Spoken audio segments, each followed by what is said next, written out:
Bonjour mon frère, bonjour ma sœur.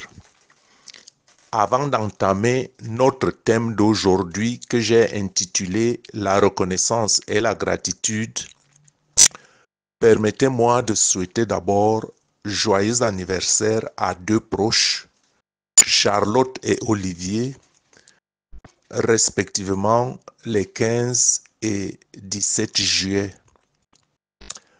Charlotte et Olivier, vos noms parcourront la terre aujourd'hui. Et le corps du Christ d'ici présent et d'ailleurs pensera certainement à vous dans la prière parce que je vous aime, parce que nous vous aimons. Jésus vous aime.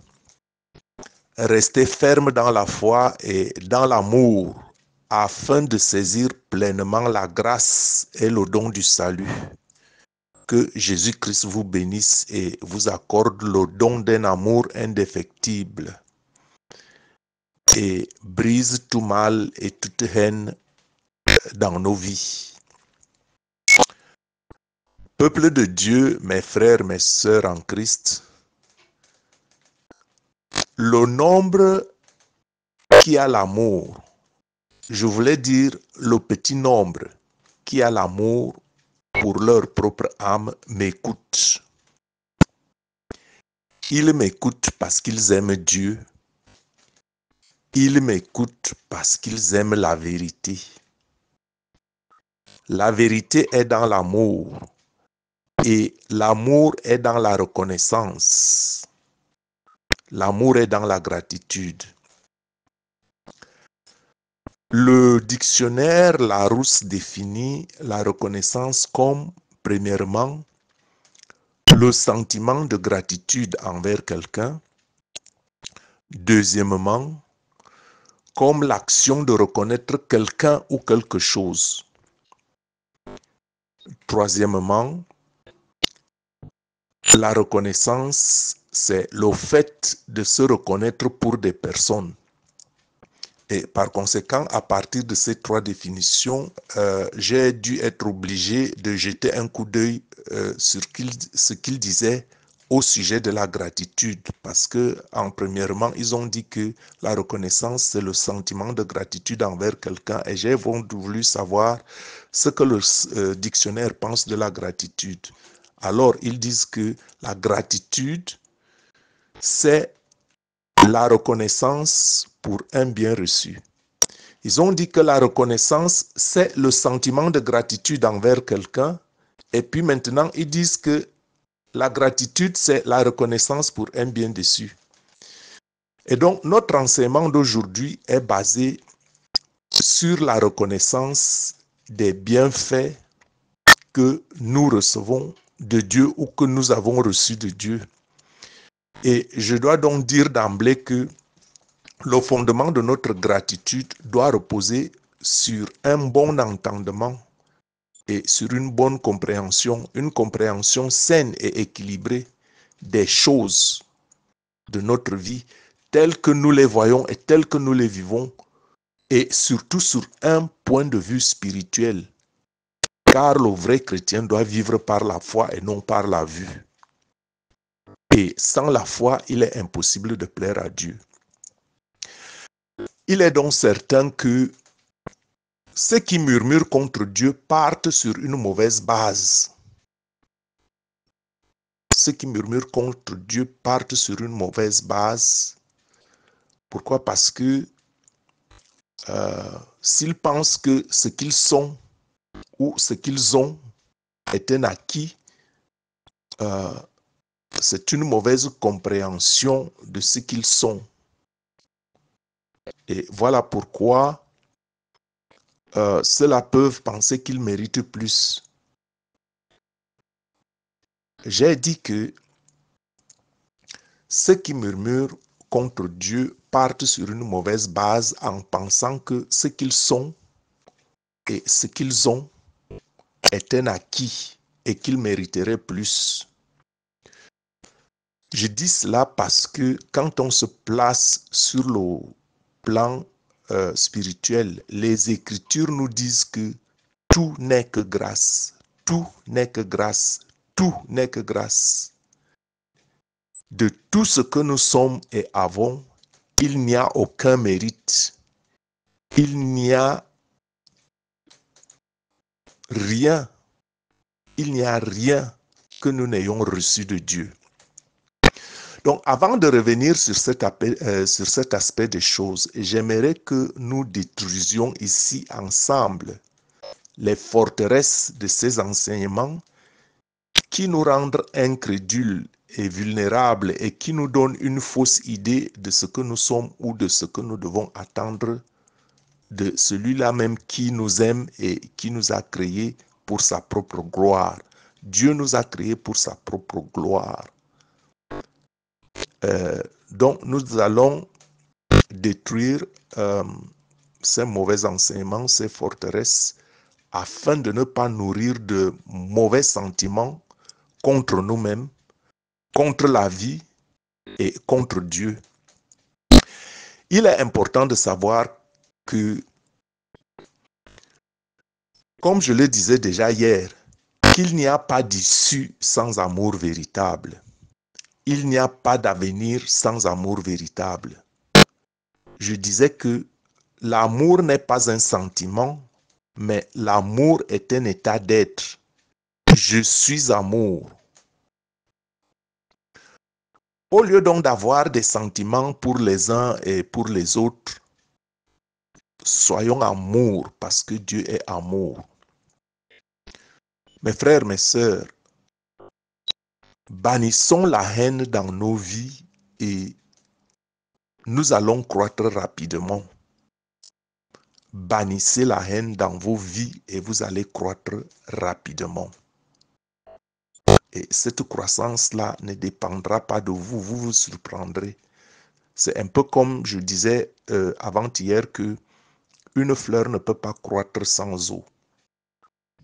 Et donc un être, un enfant de Dieu ne peut pas croître sans Dieu. Et comme Dieu est amour, un enfant de Dieu ne peut pas croître sans amour. Et si tu es dans l'amour, tu vas croître parce que c'est Dieu qui fait croître.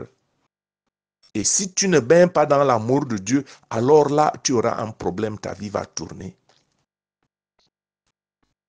Parce qu'une fleur sans eau sèche, elle meurt, elle fane. Par conséquent, mon frère, ma sœur, bannis le mal et l'amertume et tu trouveras la joie de vivre. Bannis le mal et l'amertume dans ta vie et tu trouveras la joie de vivre. La joie dans le Seigneur, qui est l'espérance de la vraie vie. La joie de l'espérance de la vie à venir. La vie en Jésus-Christ. Jésus-Christ, source d'amour et de lumière. Quand Jésus était sur la terre, il parlait un langage d'amour. Il parlait par les actes. Et il nous a laissé un évangile d'amour. Il a chassé les démons et guéri les malades et a été pour beaucoup et pour nous la source d'une nouvelle vie et d'une nouvelle espérance, une espérance certaine. Jésus a donné une nouvelle vie à des personnes. Voilà la femme qui a été courbée 18 ans, courbée par un démon. La femme à la perte de sang, 12 ans de souffrance. Impie, rejeté, paria. Jésus a donné des nouvelles vies. Il a fait entendre les sourds. C'est une nouvelle vie. Il a fait voir les aveugles. C'est une nouvelle vie. Il a fait marcher les boiteux. C'est une nouvelle vie. Et donc, en nous aussi, c'est la même vie qu'il nous donne. Même si nous sommes vivants quelque part, nous sommes morts à cause de ce combat que nous menons contre l'ennemi qui, par bien des occasions, nous fait passer à côté de cette vie même de félicité que Dieu nous a réservée sur terre. Et par conséquent, il faut suivre Jésus. Il faut suivre Jésus, il faut se saisir de son amour. C'est ce qu'il nous recommande pour avoir la vie. Et malheureusement, les doctrines sont telles qu'on va vous raconter tout un tas de choses, tout un tas de doctrines, tout un tas de lois, tout un tas de choses à faire. On oublie l'essentiel. Soyez amour, soyez amour, soyez amour. Suivez les pas de Jésus-Christ. Jésus-Christ a été amour. Son évangile est un évangile d'amour. Il a posé des actes, ce sont des actes d'amour. Et par conséquent, donc, suivre ses pas n'est pas chose facile. Parce que être amour dans un monde perverse ne sera pas chose facile. Et voilà pourquoi la seule raison pour laquelle vous devez porter votre croix. Porter votre croix ne veut pas dire aimer la souffrance ou porter les problèmes. Porter votre croix, c'est rayonner d'amour dans un monde hostile à l'amour. Et pour en arriver là, il faut rester humble. Il faut demeurer humble et aimer la vérité. Cette vérité est que par le biais de la foi, nous devons nous remplir de son amour. J'ai dit que la seule vérité est que par le biais de la foi, nous devons nous remplir de l'amour de Jésus-Christ. Je ne dis pas de n'importe quel amour, je dis de son amour. Sans cet amour dans la foi, aucun homme sur la terre ne peut vivre une expérience miraculeuse. Parce que l'amour de Dieu passe des fois par des chemins difficiles. Des chemins embus de pièges. Je dis que l'amour de Dieu passe par des chemins difficiles, des chemins rocailleux, tels que la haine, tels que la persécution, tels que la méchanceté des autres, allant aux propositions alléchantes, malhonnêtes, et même au sein de l'Église. Et quand on vous dit d'avoir l'amour dans un tel environnement, je vous dis que c'est un réel défi. La foi est un réel défi. Et voilà pourquoi, même au sein de l'Église, il faut rester éveillé. Parce que même au sein du peuple de Dieu, beaucoup de serviteurs travaillent pour un gain matériel et ne servent pas la vérité de l'Évangile. Beaucoup ne disent pas la vérité parce que la vérité fait fuir beaucoup de fidèles. Parce qu'il faut le dire, l'homme n'aime pas la vérité. L'homme n'aime pas la vérité. Et voilà pourquoi certains serviteurs de Dieu, de peur de se voir leur église vidée, ne disent pas toute la vérité, afin que leur source de gain ne s'évanouisse. Et voilà pourquoi beaucoup enseignent pour un gain honteux ce qu'on ne doit pas enseigner. Sinon, comment expliquer tant de souffrances au sein du peuple de Dieu alors que notre Dieu est tout puissant et il est amour? Et que notre Dieu nous donne le pouvoir de marcher sur les serpents et sur les scorpions et sur toute la puissance de l'ennemi sans que rien ne nous arrive. Et pourquoi a-t-on l'impression que c'est le contraire qui se produit? Heureusement que ce n'est qu'une impression. Donc mon frère, ma sœur, ce n'est que dans l'amour et la lumière de la foi que vous trouverez votre liberté et une vie épanouie, loin de Satan et de ces doctrines pernicieuses qui s'attachent à des fables et à des généalogies sans fin, qui produisent des discussions plutôt qu'elles n'avancent l'œuvre de Dieu dans la foi. Vous êtes la lumière du monde, disent les Écritures. Vous êtes le sel de la terre. Et si le sel perdait sa saveur, avec quoi va-t-on la lui rendre? Et si votre lumière devient des ténèbres, combien grandes seront ces ténèbres? Donc le but du commandement, c'est l'amour. Aime Dieu de tout ton cœur, de toute ton âme, de toutes tes forces, de toute ta pensée, et aime ton prochain comme toi-même. Pour l'amour de Dieu. Parce que Dieu que tu ne vois pas, tu ne peux aimer Dieu que par ton prochain. Parce que si Dieu est amour et qu'il est en chacun de nous, alors Dieu est en celui qui se tient devant toi C'est vrai que les gens, beaucoup ont choisi leur voie, mais tout au moins si tu es amour, rayonne l'amour. Et que ceux-là qui ne se reconnaissent pas de toi, qu'ils s'écartent et que tant que tout dépend de toi, recherche la paix avec tous et la sanctification sans laquelle personne ne verra Dieu. Donc le but du commandement, c'est l'amour. C'est une charité venant d'un cœur pur, d'une bonne conscience et d'une foi sincère. Et beaucoup s'en détournent, aimant les doctrines qui caressent leur ego. Ils écoutent ce qu'ils aiment entendre et qui passe à leur mode de vie. Ils s'égarent dans des vains discours, mais restent faibles et leur vie tourne en rond. Je vais vous choquer. Est-ce que vous savez que quand vous êtes tiède, Satan aussi peut vous laisser dans un état de prospérité ambiant ou bien relatif, sachant que dans votre tiédeur, votre âme est perdue. Et vous croyez que dans votre tiédeur, bon, Dieu me bénit, je ne manque de rien, sans savoir que vous êtes nu, pauvre et misérable. Je n'injurie personne, c'est les Écritures qui le disent. Donc, sortez des vains discours qui vous rendent faible et qui ne vous donnent pas de saisir la parole de Dieu qui est esprit et vie, qui transforme votre vie. Et voilà peut-être l'une des raisons pour lesquelles votre vie tourne en rond. Ne préférez pas les prophéties. Ceux-là qui préfèrent les prophéties que la parole de Dieu. Oui, vous allez recevoir la prophétie, mais la question est, si vous savez ce qui vient demain, est-ce que cela change votre vie aujourd'hui? Si vous aimez les prophéties mieux que la parole de Dieu, si vous savez ce qui arrivera demain, est-ce que cela change votre vie aujourd'hui? Ou est-ce que cela évitera que ce qui arrive demain arrive? Voilà la grande question qu'il faut se poser. La grande question, c'est où est-ce que je me tiens? Est-ce que je me tiens en Jésus-Christ? Lorsque Jésus-Christ apparaîtra, est-ce que devant son jugement, je résisterai ou bien j'irai dans l'abîme des ténèbres?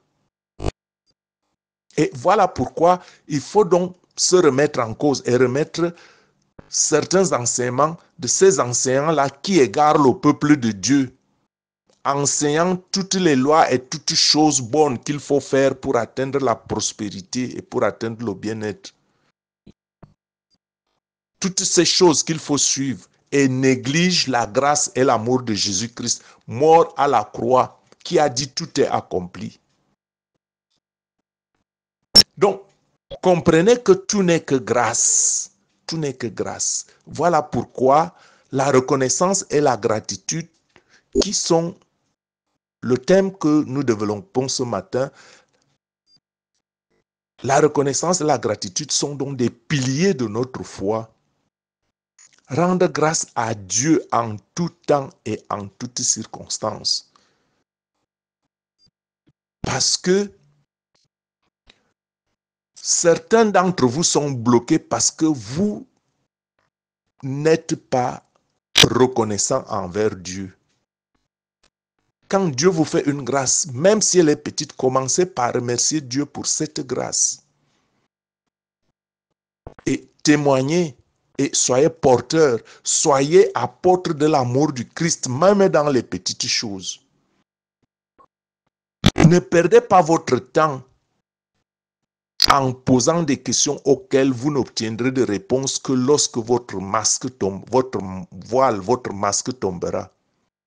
Ne vous concentrez pas aux mensonges des faux prophètes ou aux faux rapports, aux rapports des mauvaises choses à venir, qui vous retirent, ceux-là qui vous retirent par leurs prophéties, ces choses qui vous retirent par ces prophéties, la vérité de l'amour du Christ. Parce que quand vous prêtez les oreilles à ceux-là, à ces enchanteurs-là, au lieu de vous apporter la vérité, ils vous retirent la vérité que vous avez déjà en vous. Cette étoile que Dieu a mise en vous. Donc, mon frère, ma soeur, j'ai déjà dit que mon ministère n'est pas un ministère pour les bébés spirituels. Mon ministère est s'adresse à ceux qui veulent sortir à ceux qui en ont marre, qui veulent sortir de leur train-train quotidien. Et je vais vous dire la vérité maintenant. Je vais vous dire la vérité. Ne savez-vous pas que, et c'est la vérité, que le sort de tout homme sur terre, c'est la mort? Ne savez-vous pas que le sort de tout homme sur la terre, c'est la mort? Allez-vous ignorer cette vérité, à moins que vous ne travailliez et demeuriez dès aujourd'hui dans l'amour véritable pour être l'épouse de Yahushua. L'épouse de Yahushua est l'église qui sera enlevée dans ce que vous appelez l'enlèvement. Enlevée dans les airs, comme cela est écrit en 1 Thessaloniciens au chapitre 4, verset 17, et je lis. Ensuite, nous les vivants, qui serons restés, nous serons tous ensemble enlevés avec eux sur les nuées, à la rencontre du Seigneur dans les airs, et ainsi nous serons toujours avec le Seigneur. Donc, même quand je dis que le sort de tout homme sur la terre, c'est la mort, il y a quand même une espérance de vie, parce que les Écritures sont claires, qu'au temps de la fin, ceux qui seront restés fidèles au Seigneur, son épouse intime, ils ne connaîtront pas la mort, ils seront enlevés vivants. Vous avez cette chance aujourd'hui, parce que le Seigneur lui-même, par sa grâce, par sa miséricorde, par sa compassion, par le don qu'il nous donne, il dit que l'ouvrier de dernière heure aura le même salaire que l'ouvrier de première heure. Il ne fait de cause à personne. Il ne cause de tort à personne. Si l'ouvrier de dernière minute, si vous vous convertissez aujourd'hui, que vous vous adonnez, que vous donnez tout, que vous soyez dans l'amour véritable, que le Seigneur vous pardonne et vous exauce, et s'il vient demain, vous aurez le même salaire que celui qui se démène depuis 20 ans, depuis 30 ans, depuis 50 ans. C'est sa grâce, c'est son don. Et à celui qui croit en lui depuis 50 ans, il ne lui fait aucun tort. Et c'est sa grâce, c'est son don, c'est son amour. Donc, mon frère, ma soeur, ce qui est sûr, c'est la mort. Et c'est pourquoi, sans attendre, sans perdre une seconde et sans peur, attache-toi à la vie qui est en Jésus-Christ. C'est une grâce, c'est un don. Et pour cela, sois reconnaissant à Dieu par Jésus-Christ. Change tes paradigmes et reçois par la foi et dans l'amour véritable le but du commandement, qui est une charité venant d'un cœur pur, une bonne conscience et d'une foi sincère. Et tu vivras, et même tu vivras éternellement. Cela demande un attachement indéfectible à Jésus-Christ. Lui seul sait tout, lui seul voit tout, et rien n'est caché à ses yeux. Aime-le, c'est lui qui te donne la vie. Illumine ta vie par sa parole dès aujourd'hui. Ne perds plus du temps. Concentre-toi, tourne tes regards à Jésus-Christ, car les choses de ce monde passent et le temps est avancé. Donne-toi de la peine et Jésus-Christ dissipera tes ténèbres. Il les dispersera. Son amour est éternel, ineffable, indéfectible, inconditionnel, mystérieux mais réel. Mais il suffit que tu te tournes à lui et que tu cries à lui. Jésus exprime envers toi amour, compréhension, compassion, bienveillance et bien plus, quel que soit ton état. Tu ne mérites même pas ce que tu as. Ce que tu as, ce que tu es, c'est une grâce. Tout n'est que grâce. Reconnais cette vérité dans toutes tes voies. Et de toi, il attend des prières qui reflètent tes actes, des actes d'amour. Tes prières les plus chères, ce sont tes actes d'amour tirés du fond de ton cœur. Du fond de ton cœur. Et par amour, pas par contrainte. Mon frère, ma soeur, prie en acte d'amour. Un amour qui appelle, un amour qui unit, un amour qui convertit, un amour qui encourage et qui remplit tout. C'est ce que je fais. Ceux qui se détournent de moi là, revenez, je vous aime. Ceux qui m'accablent, ceux qui me critiquent, je vous aime, je veux le salut de vos âmes. Et ce que je dis n'est pas contre vous, c'est la parole de Dieu qui veut que ta volonté s'aligne à sa volonté. Et c'est le seul chemin vers le salut. Le seul chemin vers la vie éternelle. Aligner sa volonté à la volonté de Dieu par amour et par obéissance. Mon frère, ma sœur, cette exhortation nous a donc amené à comprendre que tout est grâce. Et voilà pourquoi Paul dit en 1 Corinthiens au chapitre 4, verset B, « Qu'as-tu que tu n'aies reçu ?» Et Paul ajoute, « Et si tu l'as reçu, pourquoi te glorifies-tu comme si tu ne l'avais pas reçu ?» Et moi j'ajoute, « Pourquoi te plains-tu comme si ce que tu possèdes est indu et comme si quelqu'un te devait quelque chose. Ce que tu as, ce que tu es, c'est une grâce. Prends-le et tourne-toi vers celui qui te donne cette grâce et il multipliera ta grâce. Parce que quand il se rendra compte que tu es reconnaissant, hein, et que tu as de la gratitude envers lui pour ce que tu es, c'est lui qui élève le pauvre du fumier et te fait asseoir parmi les grands. Donc, ne néglige pas le don de la grâce qui est en toi. Chacun vient en ce monde avec une grâce particulière.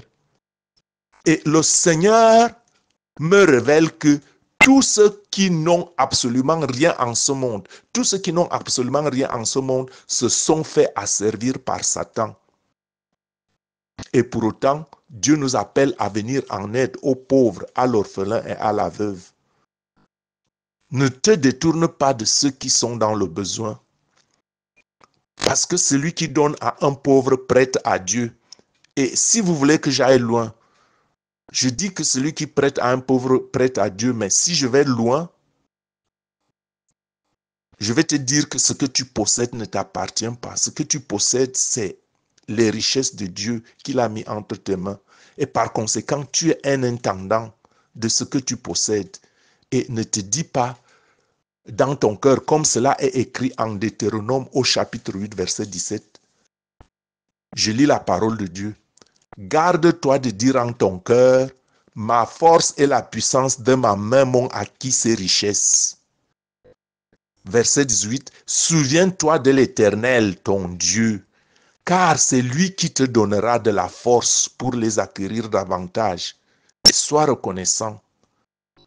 Voilà pourquoi l'apôtre Jean répondait donc en Jean au chapitre 3, verset 27, un homme ne peut recevoir que ce qui lui a été donné du ciel.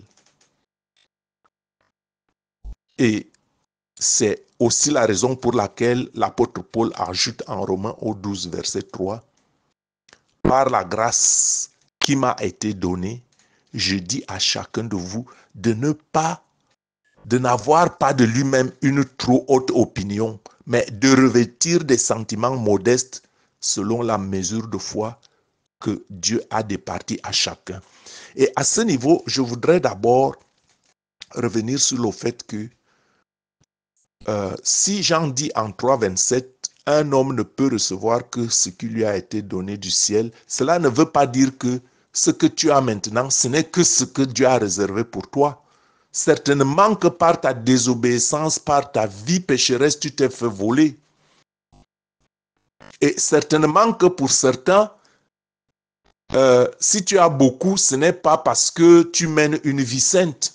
C'est peut-être parce que quelque part aussi, Satan, connaissant mieux ta vie que toi-même, tu vis une vie de péché, il sait qu'il t'attrape quelque part, il ne te dépouille pas entièrement afin que tu aies l'impression que ta disposition, que ta position est bonne devant Dieu, mais sachant que au jour dernier, tu t'auras contenté des richesses matérielles, mais que Dieu te demandera, mais et ton âme? Tu vis dans le péché, mais tu as les richesses. Ce n'est pas parce que tu as les richesses que cela prouve que ta position est bonne et que ton âme n'est pas, que ton âme est propre devant Dieu. Je voulais juste lever cet équivoque parce que la parole de Dieu, tant qu'on ne l'explique pas en profondeur, certains la comprennent mal. Donc, mon frère, ma sœur, exprimez la gratitude ou de la reconnaissance envers Dieu, tel est notre thème, cela exige de nous beaucoup d'humilité parce que les Écritures disent « Ô homme, qu'as-tu que tu n'as pas reçu de Dieu ?» Tout ce que tu as, tu l'as reçu de Dieu. C'est ta grâce, c'est un don. Je sais que, mon frère, ma sœur, je ne suis pas naïf. Je suis homme de Dieu par la grâce du Seigneur. Je lui rends grâce d'être ce que je suis devenu aujourd'hui. Et je sais que Satan suggérerait à certains d'entre vous que mieux vaut mourir que de rester en vie parce que votre vie tourne toujours peut-être mal. Mais laissez-moi vous dire que tout dépend sur quel angle et sur quel point de vue vous pourriez épouser de telles pensées. Hein? Paul, par exemple, disait quelque chose de semblable aussi, pour une bonne raison et pour une bonne cause. Paul, lui, il avait une ferme attente et une ferme espérance, une espérance certaine en Jésus-Christ. Donc, par conséquent, Paul était sûr, ferme et certain, il avait une pleine assurance que dans tous les cas, Christ sera glorifié dans et par sa vie. Et de toutes les manières, soit par sa vie, soit par sa mort. Lisons ce passage de Paul en Philippiens au chapitre 1, versets 21 à 24. Paul dit, « Christ est ma vie et la mort m'est un gain. » Christ disait que mieux vaut la mort que la vie. Pourquoi? Parce que Christ est sa vie et la mort pour lui est un gain. Mais s'il est utile pour moi, dit Paul, mais s'il est utile pour moi que je vive dans la chair, je ne saurais dire que ce que je dois préférer. Je suis pressé des deux côtés. J'ai le désir de m'en aller et être avec Christ, ce qui est de beaucoup le meilleur, mais à cause de vous, il est plus nécessaire que je demeure dans la chair. Donc, tu vois, Paul disait la même chose que moi, il est préférable que je meure ou que de rester en vie. Pourquoi? Parce qu'il était sûr là où il allait. Mais toi, quand tu dis de telles choses, es-tu sûr que c'est vraiment la pensée de Dieu? Es-tu sûr que là où tu vas, est-ce que tu as accompli ta mission? Paul, lui, il était sûr d'accomplir sa mission. Voilà pourquoi il pouvait dire une telle chose. Donc, pour Paul, la mort est un gain parce qu'il était sûr qu'en mourant, il rejoindrait le Seigneur. Et s'il est en vie, il servirait la cause de l'évangile. Donc, dans tous les cas, Paul reste reconnaissant au Seigneur par la vie ou par la mort. Ma question maintenant, toi, tu veux rester en vie pour faire quoi? Ou alors, toi qui souffres, quel gain as-tu à souhaiter ta mort?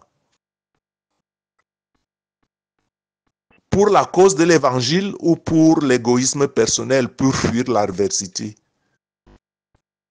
L'adversité, c'est quelque chose qui fait partie de notre vie.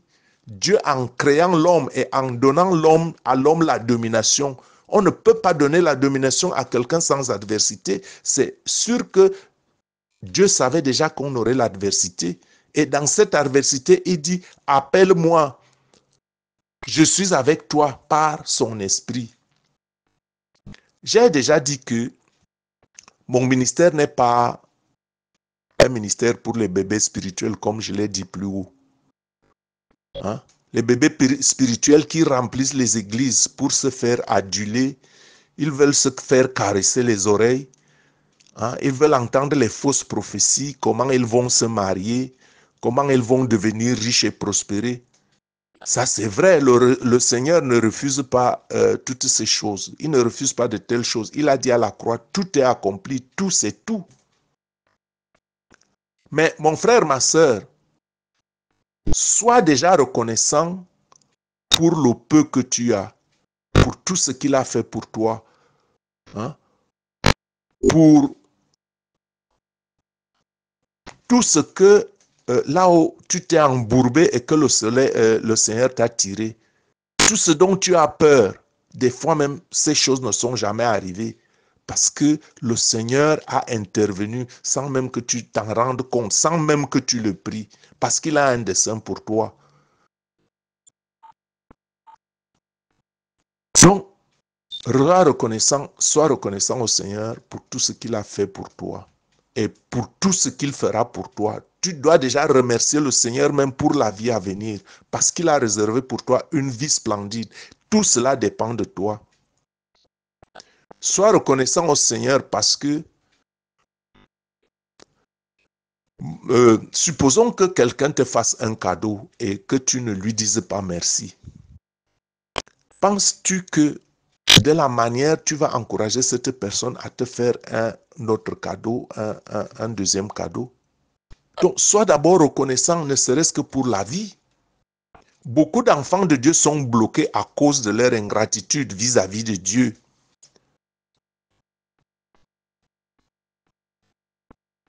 Donc, dis avec moi, ma sœur, dis avec moi cette courte prière. Dis avec moi, Seigneur, je te remercie pour la vie. Donne-moi de mettre tout ce que j'ai. Donne-moi de mettre tout ce que je fais à ton service. Pardonne mon incrédulité de penser que ce que j'ai vient de mes propres forces. Je me répands et je te suis reconnaissant ou bien reconnaissante pour toutes tes grâces, même les plus petites. Que ton nom soit glorifié par ma vie, car tu m'as créé pour ta gloire. Amen. Donc, mon frère, ma sœur, il ne faut pas se laisser effrayer par la vie. Sache que ceux qui ont eu la vraie foi ont donné leur vie en martyr. On ne te demande pas, on ne te le demande pas aujourd'hui, mais sache que souffrir pour le nom de Jésus est une grâce.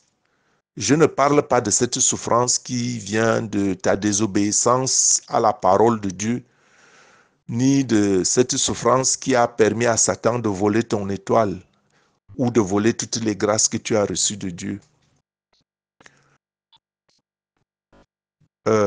Je t'invite seulement à remercier Dieu pour tous les dons que tu as découverts durant ta vie jusqu'à maintenant, même la plus petite. Même pour le don le plus petit que vous avez ressenti, il faut ressentir la joie des dons, dans ces dons. Ne serait-ce que parce que vous entendez et que les autres ne peuvent pas entendre, ils sont sourds. Il faut remercier Dieu. Ne serait-ce que parce que vous parlez alors que certains naissent muets, il faut remercier Dieu. Ne serait-ce que parce que vous voyez et certains naissent aveugles. Que vous marchez, vous avez 2 jambes et que d'autres n'ont même pas de jambes. Remerciez Dieu pour tout cela et que Dieu soit tout pour chacun d'entre vous, le seul appui. Le seul appui, et remerciez-le. Même là où vous pensez que vous n'avez rien, vous n'avez aucune raison. Ne serait-ce que pour les raisons que je viens de citer tout à l'heure. Tu vois, les autres sont aveugles. Tu as 2 pieds, les autres sont sans pieds. Tu as 2 mains, les autres sont sans mains. Remerciez Dieu pour tout. Remerciez Dieu pour tout. Et qu'il soit votre seul appui dans la gratitude et dans la reconnaissance. La gratitude et la reconnaissance sont un puissant levier de croissance spirituelle qui relâche davantage de grâce et de bénédictions retenues par le ciel à cause de votre incrédulité et de votre ingratitude. Je dis que vos grâces et vos bénédictions peuvent être retenues par le ciel à cause de votre ingratitude, parce que vous pensez toujours que vous méritez mieux. Donc, quand vous témoignez de votre gratitude à Dieu, à Jésus-Christ, même pour les petites choses, ainsi pourriez-vous croître continuellement sur le chemin de la sainteté. Parce que cela libère votre cœur de l'amertume, de la haine. Plus vous recevrez les grâces, plus vous vous avancerez. Parce que quand vous donnez de la reconnaissance à Dieu, il libère la grâce suivante. Et quand vous recevez cette grâce, ça vous donne encore plus de motivation que quand vous restez dans l'amertume de penser que vous méritez plus et que vous ne recevez rien et vous vous détournez de Dieu. Ça fera que votre vie tourne en rond. Donc le manque de gratitude et de reconnaissance fait que la vie de beaucoup de chrétiens tourne en rond. Pourquoi? Parce que vos grâces peuvent être retenues à cause de votre manque de reconnaissance et de votre ingratitude. Hein? Ne pensez pas que Dieu va relâcher davantage de grâce et de bénédiction dans votre vie tant que vous ne lui dites pas déjà merci pour ce qu'il a fait pour vous, parce qu'il vous a gardé en vie, parce qu'il vous a gardé en santé alors que les autres sont couchés à l'hôpital. Sache que, et ça c'est pour les adultes, sache que c'est un honneur de souffrir pour le nom de Jésus-Christ. Si tu souffres pour le nom de Jésus-Christ, je te dis que c'est un honneur et c'est une grâce. Je parle ici de quelque chose de hautement spirituel. Je n'ai pas dit et je n'étais pas envoyé d'aller embrasser la souffrance. Recherchez plutôt l'intimité avec Dieu. Avec Dieu, on est porteur de paix et il n'y a pas de paix véritable si votre cœur n'est pas en paix avec Dieu. Uni à Dieu dans l'intimité. Et la prière est un fondement de votre paix. Ouvrez votre cœur et donnez du temps à Dieu dans la prière afin qu'il soit votre ami et vous aurez la paix en toutes circonstances. Soyons reconnaissants. Mon frère, ma soeur, quand il se crée une véritable amitié avec Dieu, contrairement aux enseignements de ce Dieu distant, Dieu recherche ton intimité. Et quand tu crées une véritable amitié avec Dieu et que le Saint-Esprit de Dieu descend en toi, aucune tempête ne peut te détruire. Cette amitié commence par la reconnaissance et la gratitude. Car, nous disent les Écritures, Dieu est assis au milieu de la louange de son peuple. Quand tu rends grâce à Dieu, quand tu es reconnaissant, quand tu as la gratitude, quand tu loues Dieu en tout temps et en toutes circonstances, Dieu descend pendant que nos prières montent. Prière, je suis arrivé à la fin. Prière. Répète avec moi. Je te rends grâce, Seigneur, de me fortifier. Ô Jésus, toi qui es fidèle, ne me juge pas selon mes erreurs, mais fais-moi grâce. Je voudrais aller pour la gloire de ton Saint-Nom et c'est un privilège en m'établissant dans ton ministère. Car il y a un seul ministère, ton ministère. Et comme de bons dispensateurs des diverses grâces de Dieu que tu m'as accordées jusqu'à présent, donne-moi de me tourner résolument à ton service et te rendre éternellement grâce. Amen. Je suis votre frère et serviteur Gabriel Messi. Soyez bénis au nom du puissant de Jésus-Christ. Amen.